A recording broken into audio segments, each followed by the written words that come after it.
That's JOHNTILIACOS. And I'm the Executive Vice President of Airport Operations here at Tampa International Airport. I have with me Commissioner Harry Cohen. And Commissioner Cohen, as all of you may know, is on our board of directors. So what I'd like to do this afternoon is give you an update on what our plans are at Tampa International Airport and what our operational posture is going to be over the next 36 to 48 hours as Hurricane Helene heads toward Florida. Currently, and we work very, very closely with our partners at the National Weather Service. We've been tracking this storm system for a number of days now, working closely with the chief meteorologist at the National Weather Service. And so currently we're expecting 40 to 45 mile an hour sustained winds here at the airport with gusts of up to 60 miles per hour. Tampa International Airport, as you know, is in very close proximity to Tampa Bay, and we expect to see storm surge of as much as 5 to 8 feet. And so from a safety perspective, we've decided to do what we believe is in the best interests of our passengers, our employees, and our airport infrastructure. And so we are going to suspend all commercial passenger and cargo operations beginning at 2 a.m. tomorrow, 2 a.m. Thursday morning. And what this does for us is it gives us enough time to secure our airport, and that includes our airfield. That includes our jet bridges. We have 58 gates, 58 jet bridges to secure, our shuttles, our train, ground equipment, and all of our construction zones. As you know, we have a fair amount of construction going on at the airport.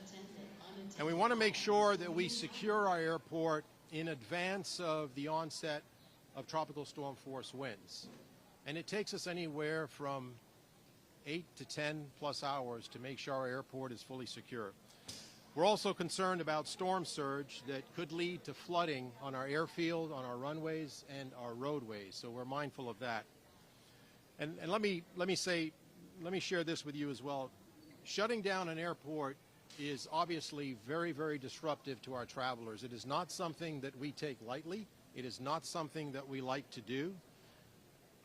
And we put a lot of thought and planning and precision into making that decision. But at the end of the day, we have to do what we believe is in the best interest of the safety of our airport, the 10,000 employees that work out here, and of course, our travelers.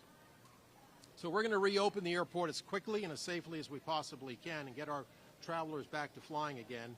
We anticipate reopening sometime Friday after we're able to have our operational personnel get out and inspect our airfield, inspect our runways. The FAA will want to get out on the airfield and inspect all of the navigational aids that pilots rely on. And as a reminder to the general public, the airport is not a place of refuge, so please do not come to the airport unless you have official business here. Do not bring your car, your boat, your camper. The parking garages will be shut down. And passengers should stay in close contact with their airline. Your airline will provide you with the flight information you need. The airport does not have that at its disposal. And finally, I would encourage all of our travelers to follow us on social media and visit tampaairport.com for the latest updates. And so before I open it up to any questions, I want to give Commissioner Cohen an opportunity to say a few words. Commissioner?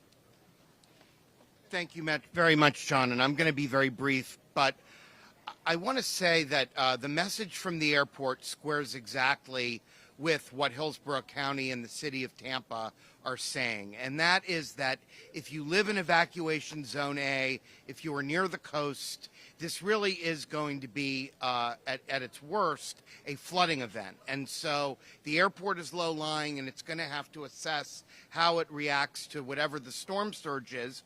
Could be something around 4 to 8 feet, and proceed from there. So that's our word to everyone, is that if you're in the way of the water, evacuating the water for that Thursday and into Friday, that's the thing that people have to do. Thanks, Commissioner. Okay, we'll open it up to any questions you may have.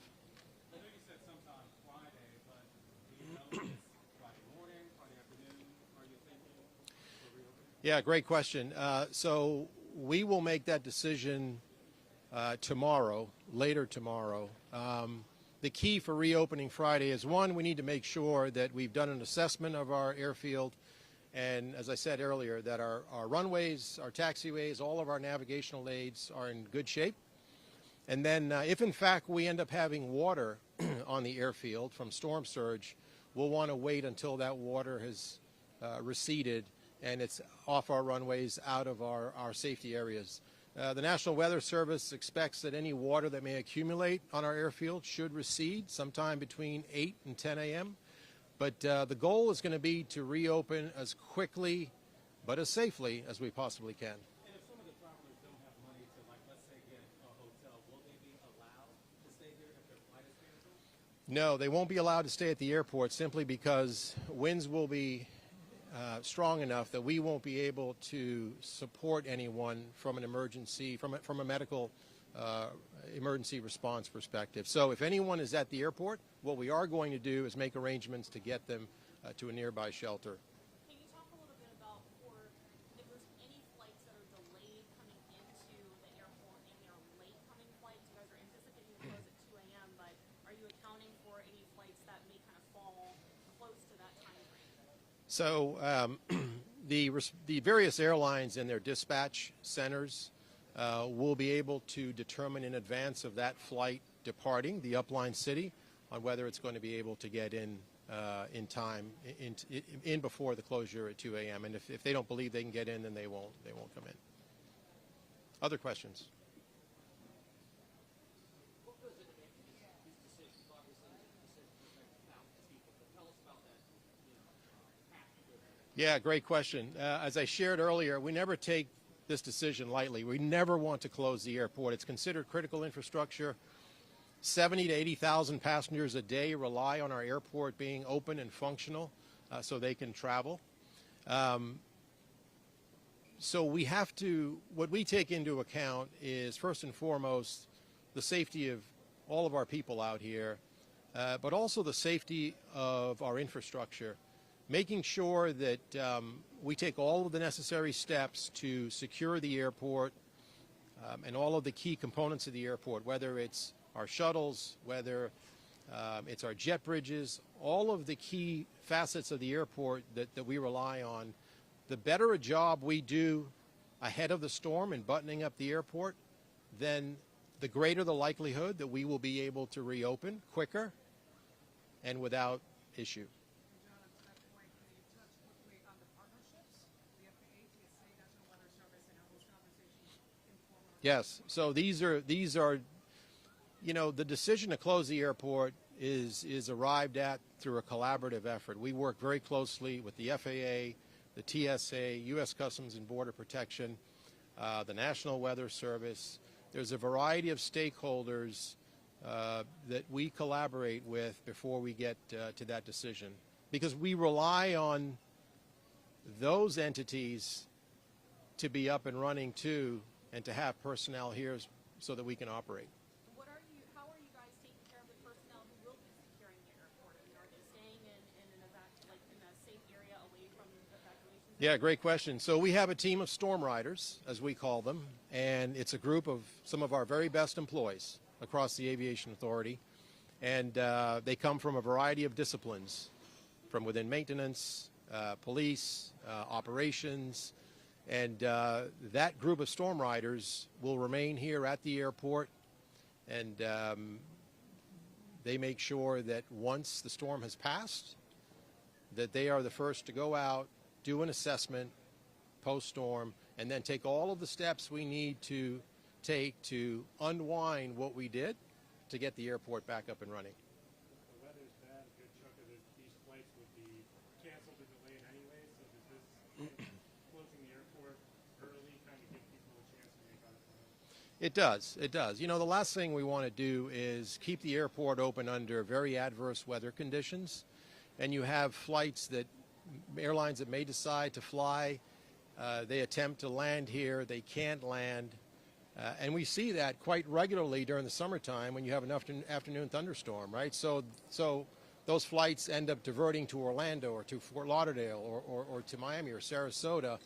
And now you've got passengers that are here that can't get out, and you've got passengers that were destined for Tampa that are stuck somewhere else. So we don't want to put people in that position. When the operations team goes out after the storm to do the damage assessment, what are the key things that they'll be looking for? What are the things that have to be working for you to remain open, considering there could be water that gets onto the airfield? Yeah, the most critical part of our business is the airfield. Without a viable, safe airfield, you don't have an airport. And so the ops team is going to make sure, together with the FAA has a group of tech ops folks, so together with the FAA, we will make sure that our runways, our taxiways are all safe for aircraft operations. And the FAA is also going to want to make sure that the navigational aids, whether it's runway lighting, whether it's the ILS system, all of the navigational aids that pilots depend on to get in safely, especially during adverse weather conditions. Any other questions? Those storm riders, obviously self-explanatory, they'll be here the whole time, riding out the storm, monitoring everything. They certainly will. How many storm riders are there? We have in excess of 100 storm riders. Doesn't necessarily mean we need them all here at the same time or for every event, but we have a pretty large group of them. Okay, ladies and gentlemen, thank you for your time. Thank you for being here.